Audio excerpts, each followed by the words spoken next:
Nasdaq Trade Talks. I'm Jill Malandrino, Global Markets Reporter at Nasdaq. We've been coming to you live from the 2018 Options Industry Conference at Amelia Island, Florida. Joining me for this segment is Brian Overby. He's the options guy over at Ally Invest. And we have props for this particular segment, the options. Yes, we do. This is fantastic, this book. But we'll get into this in just a minute. Let's talk about a retail trend that you're seeing, more investors getting involved on the index end.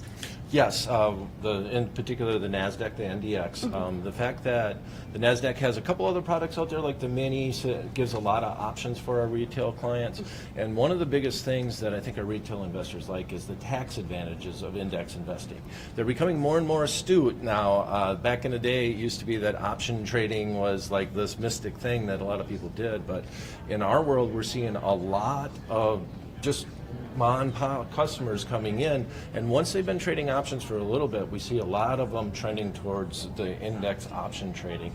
And one of the big reasons is the 60-40 rule. There are some big tax advantages to trading index options as opposed to trading stocks, ETFs that are based on indexes.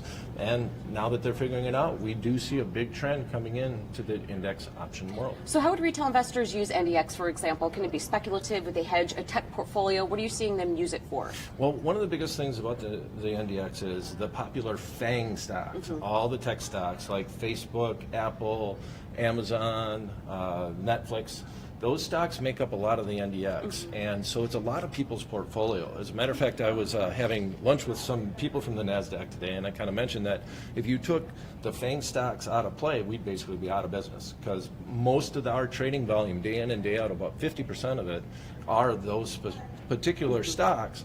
So if people want to hedge their portfolio, you can just go out and buy one put option in the Nasdaq, and you can hedge all those FANG stocks because they make up about 50% of that index. Right. All right. Well, let's talk about the options playbook. This is fantastic. It looks like it's great for anyone just getting into options or just as a refresher. Yes. Yes. As a matter of fact, it's set up to be a two-page tutorial on any strategy that's available. It covers over 50 different option strategies. Buying protected puts is what we were talking about, particularly on indexes. That strategy is in there. So a lot of people just like to keep it on their desk, and they love the fact that it's actually laid out as a playbook, so it lays flat on the desk. And so we get a lot of good comments on it. All right. And where can you find this, and where can they reach you? Well, you can find that book. You can actually buy it on Amazon, but I'm going to actually give a special offer to everybody that's listening today. If they open up an account with Ally and they'd like one, they can actually email me at theoptionsguy at invest.ally.com, and I'll send them a free copy of it. I have no problem with that whatsoever. All right. And then also they can check it out on Amazon.com. All right. And just tell everyone, hashtag Trade Talks. This is where you saw it first, and then you'll get your free copy. Thank you very much for joining us at OIC, and thank you for joining me throughout the day. I'm Jill Malandrino, Global Markets Reporter at Nasdaq.